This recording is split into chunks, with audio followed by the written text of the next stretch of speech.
1, 2, 3, go. Hello, everyone, and welcome to another episode of the Entrepreneur Life Podcast, your go-to podcast for all things entrepreneurship, accounting, and lifestyle. I'm your host, Katey Maddux, founder, speaker, author, serial entrepreneur, and avid traveler.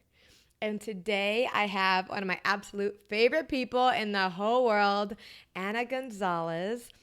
Anna is a content creator and marketing specialist based here in Miami, Florida.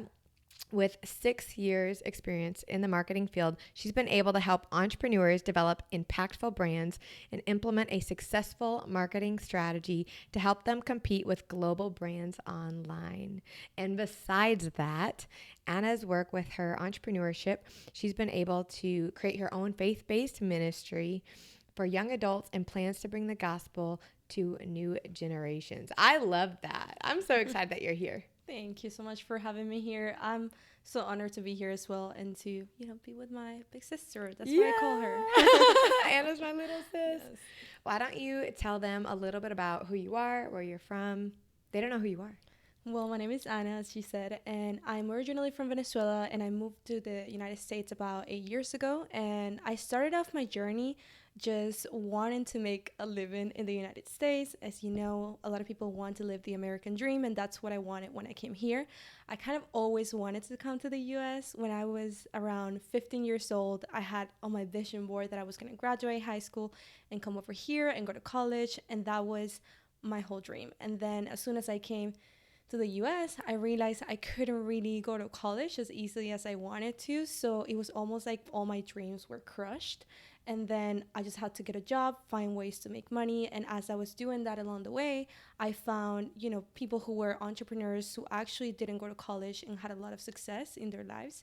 And I was like, well, okay, I can probably just do it too. So as I was going through that journey, learning through other mentors and just trying to see what I could do to do something with my life that was worthy, I decided to, learn more about social media. And I loved always creating content. Like, I've always been a fan of, even doing something like this, being in front of a camera, coming up with ideas and strategies to create content. So I started just creating content on Instagram. And then as I was doing that, I started getting, a lot of traffic and people who wanted to work with me and who wanted to learn about how I was creating content. So that's kind of how it all started. Mm-hmm. I decided to create, first of all, a coaching program. So I was, as I was learning things, I was helping other people who probably didn't know anything about social media. Mm-hmm. And a lot of the things that I thought weren't really like important or a big deal were actually a big deal to them because they never knew it. So I created a marketing agency because a lot of them also wanted to know how to do things that I was already doing, and they wanted someone else who could support them in that aspect. So that's kind of how my entrepreneur journey started, just kind of going along the way, learning from other people. And then obviously I really liked coaching, so that's how it all started. I love that. And one of the things I love about your story is you're so young, like I remember last week we were at a party and she's like, you're like 28, right? 26? No, girl, I'm in my 30s. Absolutely not. Oh. But I love how much you've been able to do like with the life that you have. You're so young, but you're so incredibly accomplished. I think that's really inspiring to especially like Gen Z, being able to build something that's so great at such a young age is really incredible. And one of the other things that I love about the way that you do your business is that you don't wait till you're an expert to teach people. You kind of teach people as you're learning yourself. Even like I remember watching when you were first kind of coming into faith too. It's like as you were first learning the Bible, you were teaching on it. And some people think that you have to wait until you're the expert, until you can coach other people. And that's really not the case. You can start coaching them kind of like you just have to be one step ahead or one day ahead. Yeah. So what made you realize like, oh, what I'm doing, I can actually teach people like what kind of, because you're clearly not being bothered by imposter syndrome or anything like that because you weren't that far ahead when you started mentoring and you weren't that far ahead when you started coaching. So what was kind of going through your head in that stage, and how could you help other entrepreneurs who are like, could I really make a coaching program? I've only been doing this for 6 months. Yes, I love that. I feel like a lot of people, when they get started in something like coaching or teaching others, they definitely have that imposter syndrome. And I get that. I do think it's important to have some sort of like education, not necessarily through college, but whenever I would teach on things like social media, I made sure that I was learning. So my way of learning was YouTube University, books, a lot of books, and also courses. So I would learn from other people, but I wasn't waiting to be like extremely ready, you know? And I feel like it all started because I was honest with people. And when I first started coaching, I had friends that I would definitely that definitely needed my help, and I would tell them, well, listen, this is what I know so far, so I'm gonna help you out for free, and we're gonna figure everything out. And as I was helping them for free, I started gaining more experience and confidence in my craft and what I was doing. And then they were also, you know, getting results because we were working it out. And then as they were getting results and I was getting experience, I started getting more confident to start charging for it. So, you know, so yes.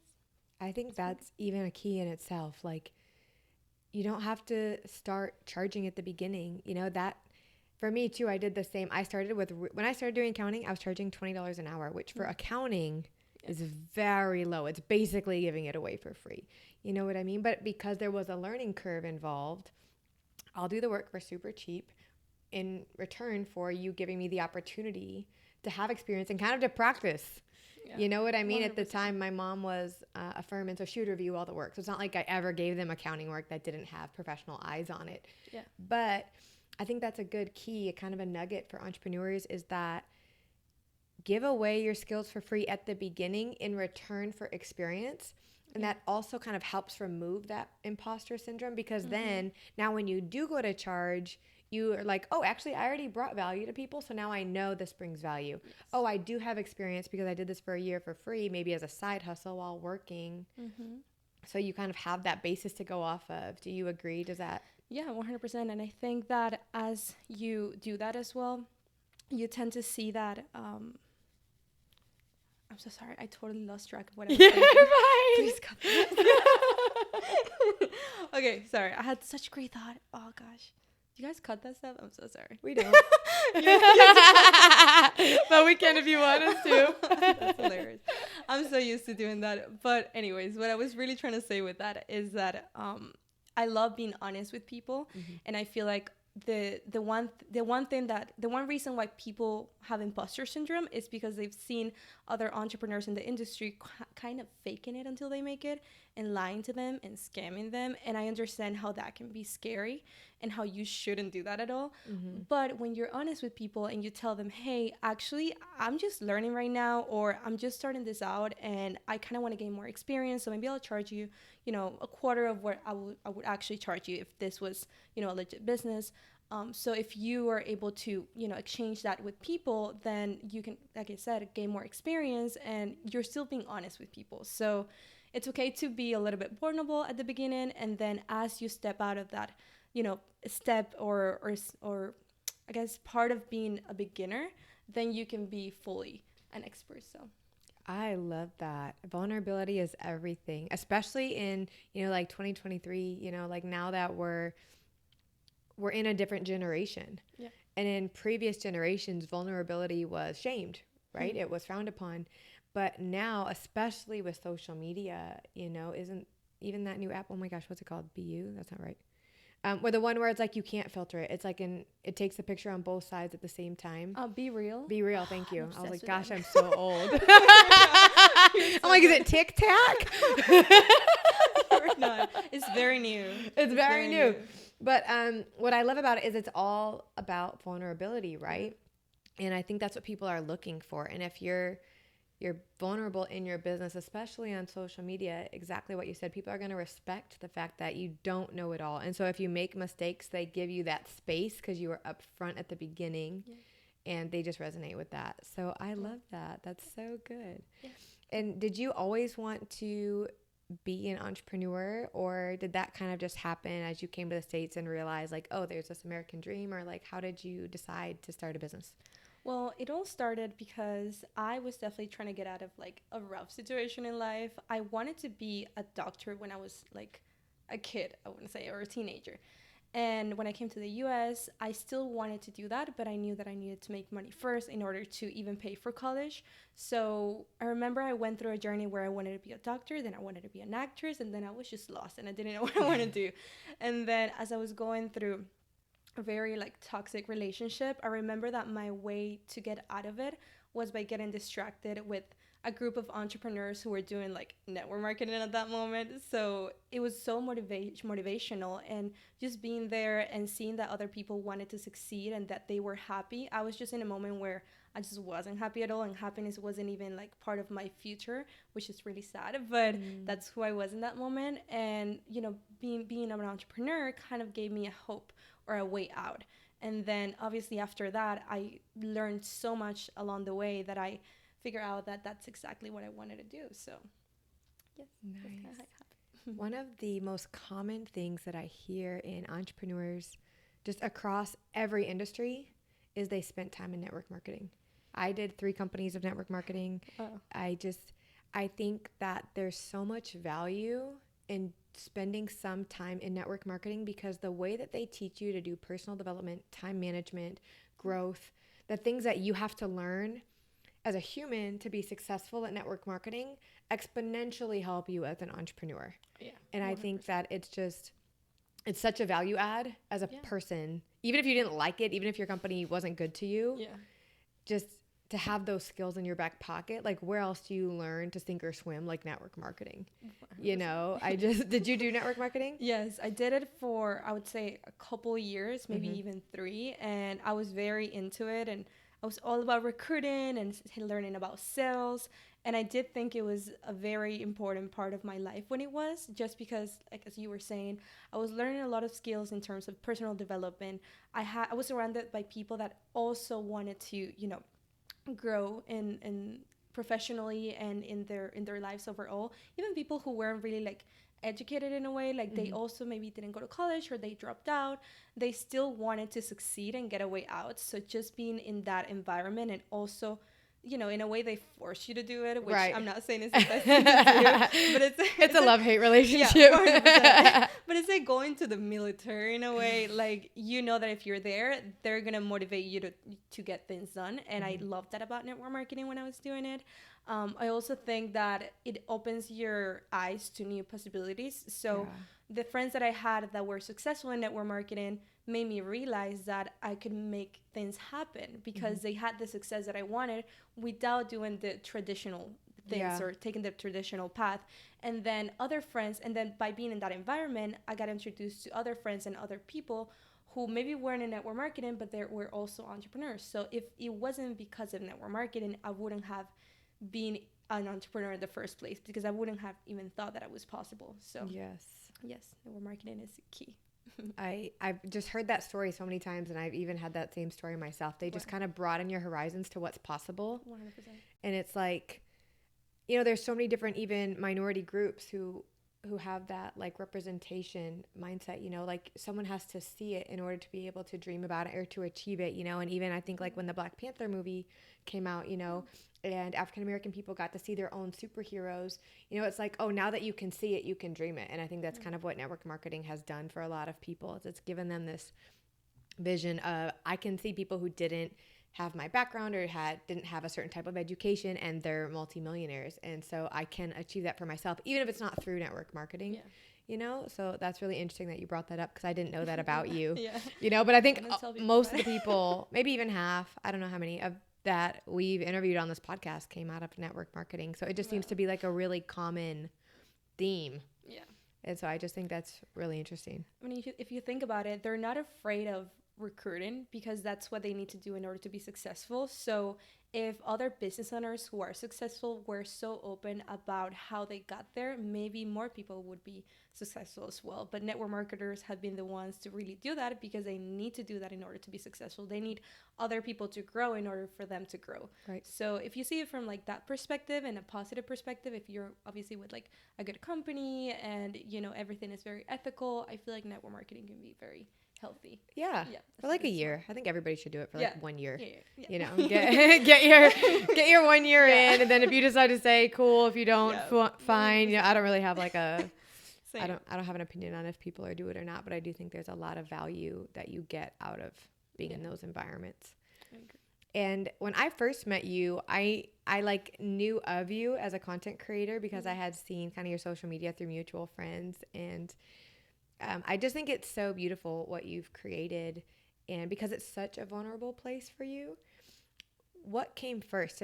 Was it first that you were like, I'm going to be vulnerable on social media, and then the business came? Or it's like, I'm going to start a business, and then just through experience, the vulnerability kind of happened out of that?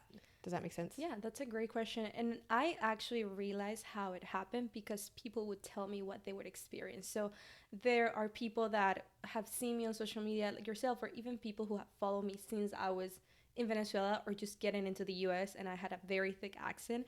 And they tell me, I love seeing your growth through social media, like how you've been going kind of like from like one business to another one, but just sharing it along the way. So I think that for me, I don't want to say that I've always been so vulnerable and share everything about my life. I think I did that more most recently, just because I felt like I was already going through that path of like I learned a lot of things, and yes, a lot of things have been in the public eye, but now I'm open to sharing these other things that I've healed already. So I would say that the business came first. I wanted to, use social media as a way to make more money and connect with other people and build a business. But then as I was doing that, not only I fell in love with using social media to connect with others and, for fun, but also learned that other people needed to see that vulnerable side of me and of everyone else who they see online. A lot of times you see people online and you think they have, this perfect lives and that nothing happens to them. And I don't think that every single content creator should share everything in their lives. Like, they don't need to be overly open about what they go through. But it would be helpful if they did at times, just because other people get to see that there is a reality behind the camera and, that we're actually more relatable than what they think. So reality behind the camera. I think that's good. Not just seeing the highlight reel, but also seeing kind of the behind the scenes of, like, even when we were setting up for this, I was like, I feel like crap today. And it's like, I'm going to turn on and do the podcast because this is part of my job. This is part of my thing, but to be like, no, I actually don't feel well today. I'm doing this because it's my job and because I love it, but like, we don't always do things just feeling amazing. Just because it looks amazing doesn't mean it feels amazing, not at all. And being able to kind of share that, like, that vulnerable side, the kind of behind the camera. Yeah. That's beautiful. And then now you've started a ministry. Yes. And when I met you, you were kind of in the process of just stepping into your faith, just stepping into that. How do you feel like being a business owner and the skills that you've learned in business, how have they been applicable to starting a ministry or kind of living out your faith? Well, that's a great question. And I feel like God definitely gave me the gift in a way of social media. And when I say that, it's that everything that I've been through has taken me almost to this moment. So a lot of the things that I do now with the ministry that I'm creating, it's going to be things that I've learned through entrepreneurship and, the experiences from working with other business owners. And I am big in marketing. I love marketing. I love having the ability to go online and bring others closer to a message, obviously, whatever the message is. And as you know, when I was starting my faith, I wasn't even trying to share it at the beginning. It was more of something that sort of happened because God definitely called me to it. But I realized in that moment that all the skills that I had as a business owner and as an entrepreneur and in marketing could be used for the ministry and for something different. So nice. And who is, from like a ministry, because I have a ministry too, right? Yeah. And I love that you get to be a part of that ministry that I do also. But like, I mean, building a ministry is like building a business. Oh, yeah. It needs a niche. It needs a vision statement. It needs a mission statement. It's like building a nonprofit. Not all ministries are nonprofit, but they all kind of have the same process of they need a budget and they need financial data and, like, what is kind of the niche of your ministry? What is your target market? What are you trying to do? What's your vision? What's your mission? I love that. I would say Gen Z, 100%. Yes.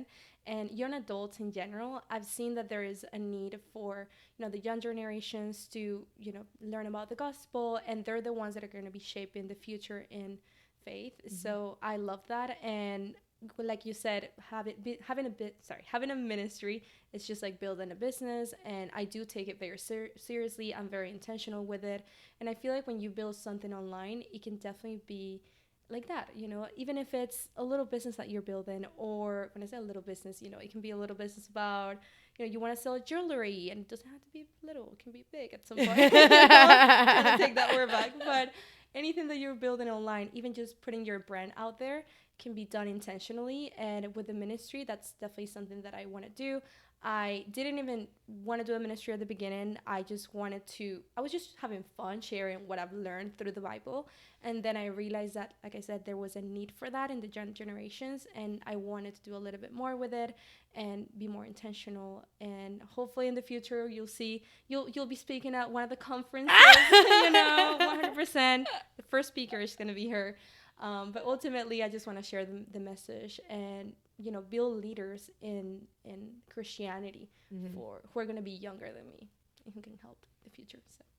So good. I love that, building leaders in Christianity, because there's so many times where, you can look at, like, even, it doesn't even have to be business. It can be in TV. It's like, look at the Christian TV shows versus secular, non-Christian, whatever word you want to call it, TV. Like, it's so much better. It's almost like, because it's Christian, it's second class, because they don't have the budget, or they don't have they don't put in the effort, or they don't have a spirit of excellence. And so to me, seeing Christian anything, be it entrepreneurs, actors, anything, even The Chosen, like putting so good excellence behind their faith-based fill in the blank. We need to be people of excellence in no matter what field we're in.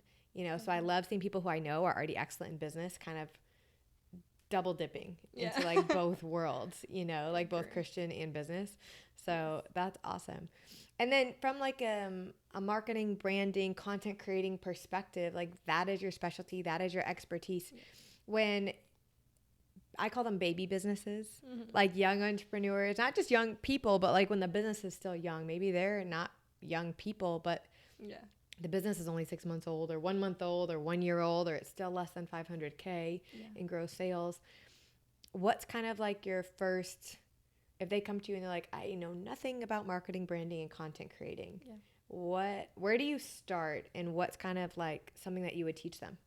So depending on what they sell or what they're trying to promote, honestly, whether they try to promote something or not, I 100% would tell them to create content and go on social media.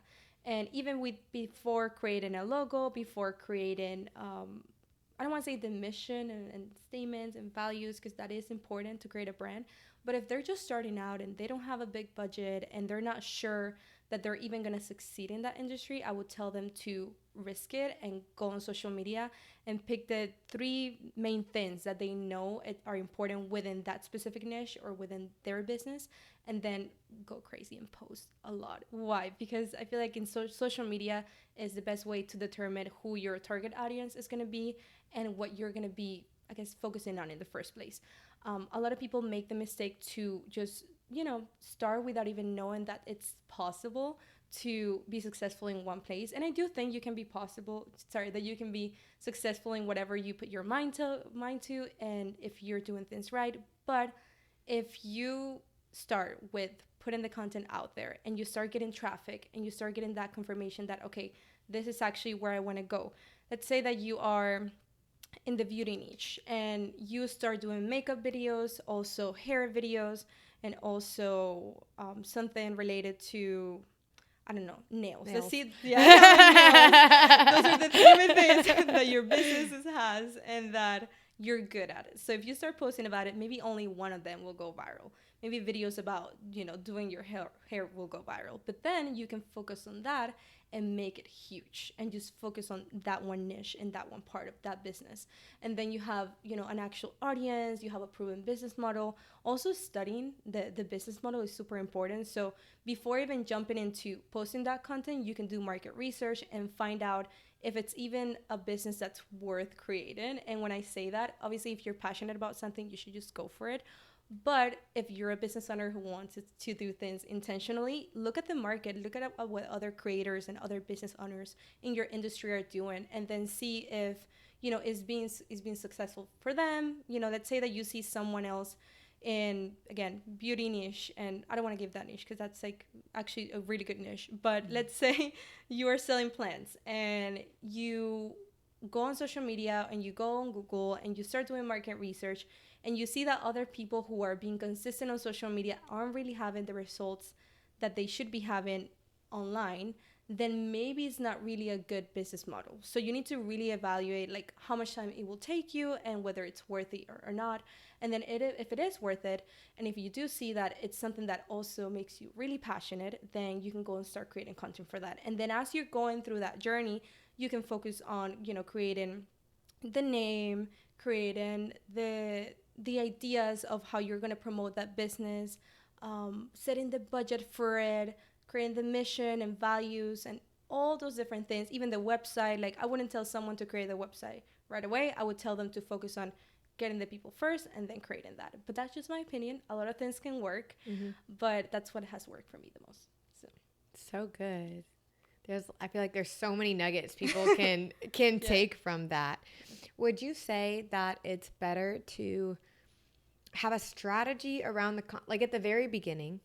Do you think it's better to kind of have a strategy around the content you're creating and only create things that you're like, okay, this is our brand and this is what we're going to do? Or just like kind of mass create a bunch of random things and see what sticks, and even if it's not perfect, just like get it out there to start getting your name out there? Like, of those two buckets, where do you fall? Definitely the mass create side, but to make sure that those things that you're creating that are random are not necessarily random. So you're still intentional about the content that you're putting out there. You want to make sure that it is related to your industry, your niche, and what you're going to be selling. But don't be so specific with one thing. Like, don't be so specific of, okay, these are the people that I'm going to target and it's only going to be these people, because social media might surprise you and then you might get a whole different type of people, and then you niche down so much that you don't have the ability to really serve them well, the ones that actually came in through traffic and social media. So like you said, I do think it's important to have a strategy in place, but not so specific. And like you said, you shouldn't try to be so perfect when you first start. You should just put content out there, because a lot of people are becoming successful even without having the perfect content, or the perfect the perfect equipment, the perfect content, everything perfect out there. No, they don't need it. They just put themselves out there. If they have value to share in whatever way they want to portray that, I think that's what's really going to get them to have more people come to their business. So good. Every time I say that, I think of Dawn Tree Wilkerson. No, you're good. So good. I love her. You're actually right. I've thought about that too, because I've said that too, and I've thought about that's so funny. Dawn Tree. We love you, Dawn Tree. Yeah. If you ever get to see this podcast, we love you. Yes. In terms of like people creating content, do you have one platform that is kind of your go-to, or are you more in the like go where your audience is? I know I teach on social media, which is ironic because I'm zero by any means an expert on social media, especially compared to you.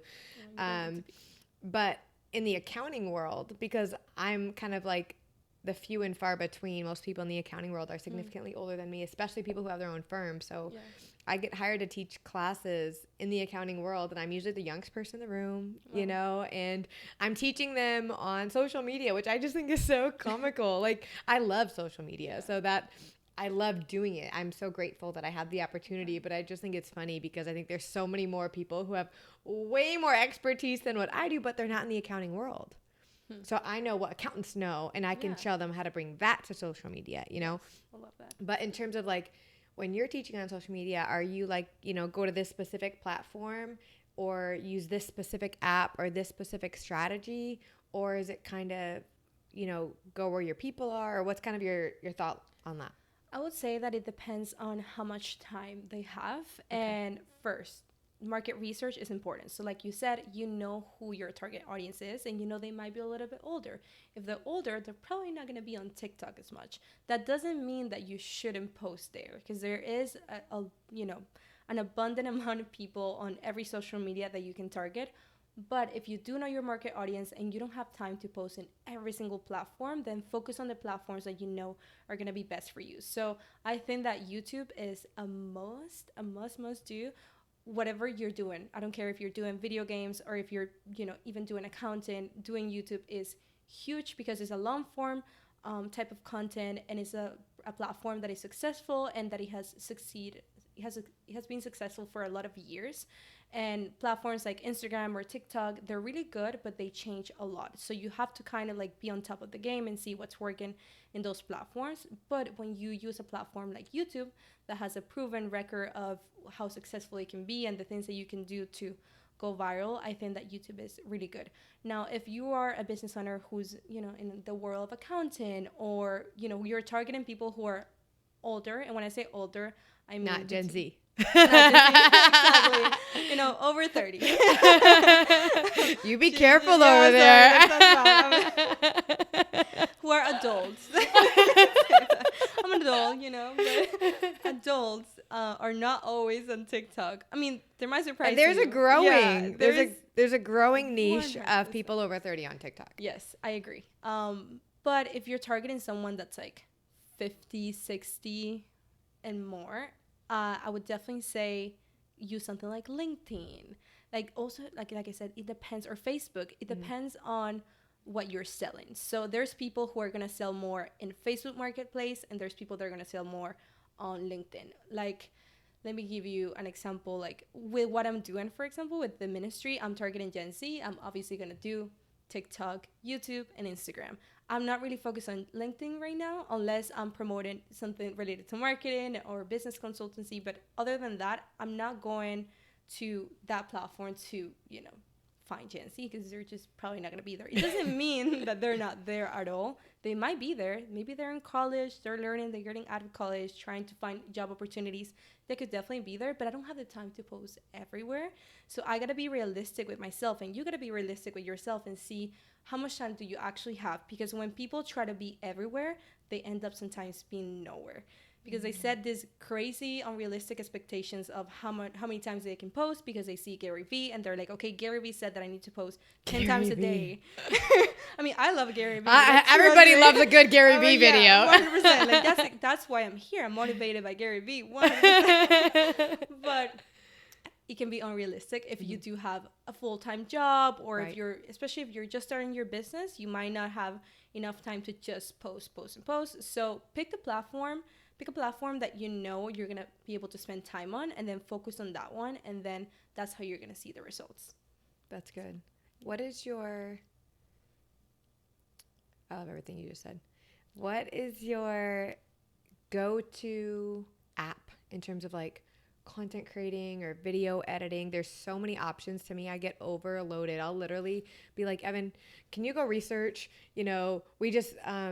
we're using a new planner for our social media. I was like, can you research the top options? Bring me back the top 5. Tell me highs and lows, and then we'll just pick one on the spot. There's too many options. It's like so analysis paralysis when it comes to social media apps and whatever. So what's kind of like your go-to in terms of like a content creating social media management or a video editing or... Awesome. So it depends on the platform as well, but I'm going to try to keep it simple. So if I'm posting for Instagram or TikTok, I'll definitely use InShot to edit my videos. I love InShot. Super easy. You can do it on your phone. My mom is always editing her videos there super quick. And if my mom can do it, then you can definitely do it. All right. If mom can do it, you can do it. That should be their new tagline. Yeah. 100%. So InShot is pretty good. Also, you can edit within the actual apps. So I really like to edit my videos sometimes on Instagram. If you want to use the filters, the ladies, don't lie to ourselves. We use the filters. So Instagram, you can edit it on Instagram and then download it. But sometimes they don't have the audio within that. So I hate that. Yeah, same. I hate that. I don't like it either. So you can just use InShot. Film on your phone. You don't need a very professional camera just yet if you're just starting out, and then edit it on InShot. And then for thumbnails, covers, or even like any graphic assets that you want to post, Canva is key. We live in Canva. Yeah, you don't need to hire a graphic designer if you don't have the means to do that. You can just use Canva and you'll be pretty good to go. And then for something like YouTube, where it's a little bit more professional, I like to edit in Premiere Pro, mostly because I can use, like the video effects and the sound effects and cut everything up and see it from beginning to end, and add the graphics is great. But I know that a lot of people tend to use something like, I believe it's Cut Pro? Cut Pro. I think that's a thing. Pro. Yeah. I forgot. I know that people who have Macs use it, but Final Cut Pro? Is that it? Yes, that's the one. I personally like Premiere Pro, but I know that Final Cut Pro is cheaper. So if you can't really, pay for that yet, then you can get Final Cut Pro and just learn how to use it on YouTube. That's how I did it. And as you go through time, you might find an editor, which is the ideal thing to do. You don't want to be doing everything on your own. So if you can outsource, then definitely do that. Yes. Especially if you're a business owner and you don't have the time. Here for the outsourcing. Yeah. 100%. If you don't have the time to be sitting down editing a video, which let me tell you, it takes so time consuming. So much. Like, it's crazy, right? It's not good. Then definitely hire someone. You can hire someone even on platforms where it might be a little cheaper if you don't want to go for higher quality, but I'll say go for higher quality if you can, because it's always going to be great. And again, for thumbnails, Canva. So it's pretty much what I use. That is very basic. If you want to go for more details, like, where to find the sounds, you can go on YouTube, and like YouTube Studio has like an audio library. So I didn't know that. Yeah, and they're free from copyrighted. Yeah, they're not copyrighted. Yeah. So it's easier because sometimes if you do use audio on from another platform or another creator, and it has like a copyright, they might take your video down, so you don't want that. So. Instagram takes my Avicii videos down all the time. No, it's not good. And he's my favorite. And I'm like, this is so sad. No. On Instagram, platforms like Instagram and TikTok, you definitely want to use the audio that they have, because that's what's going to get you to go viral. It was their Avicii audio. I was so confused. What? I posted it 3 times. They kept taking it down. I said, forget it. But it was their thing. That's weird. Yeah, that's definitely weird. We got to sue them. I'm just kidding. Getting in trouble anyways. But yeah, those are the platforms that I tend to use the most. Awesome. And I think so many times as a business owner, like we start out doing content, and then we just get so overwhelmed and lost in the sea of like business tasks. There's so much to be done, right? As an entrepreneur, you wear all the hats. It's you. The designer is you. The marketing is you. The HR department is you. And the accounting department is also you. And the sales department, that's you too. Yep. When did you decide to hand off things that you're like, this is not my genius zone, I need to outsource, be that either hiring new people on your team or outsourcing to a contractor? Like, how far were you into the business, like either financially or time-wise, when you were like, now's the time for me to give away some of the hats? I want to say definitely when I started to make money already. So a lot of the pages that I would do at the beginning was myself, and I was not a graphic designer, and I am so sorry for the people that were working with me. I'm kidding. They were actually pretty good, but they were obviously cheaper than whatever I could charge right now. But at the beginning, I had to kind of just, like you said, be all the hats and do it myself. But then the second client that I already got a person working with me. Most likely. Even if it was just a little bit. So I started outsourcing outside of the U.S. because I wasn't able to, outsource here in the U.S. So I started out with someone outside of the U.S. in Venezuela.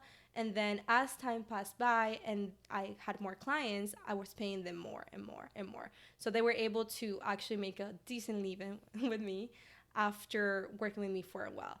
So I do think that outsourcing is key. And if you can do it, if it's within your means when you're getting started, definitely do it. Even if it's one person, and even if it's not the highest quality at the beginning, make sure to, go ahead and do it. Because sometimes we don't get to do the things that we want to do because we're not experts. And a lot of people are lazy. And I get it. Like I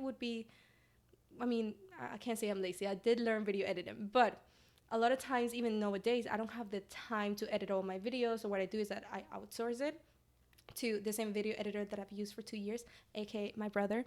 I could pay him. But I forced him to learn because I couldn't do it on my own. Also, I provide for him. So, he had to do it. But the point is that, if you have a kid, get him to edit your videos. If you have a little cousin that needs some money, get him to learn. And that that's way, brilliant. and then, you can start paying them as they go and as they get better. So, yeah. That's good. I know it's been a game changer for me having other people on my team, both contractors and, in-house. That's right. And I also started with, VAs overseas where I'm like, just take all the little tasks off my plate, But to your point, even if it's not perfect, I think that you learn so much when you hire somebody.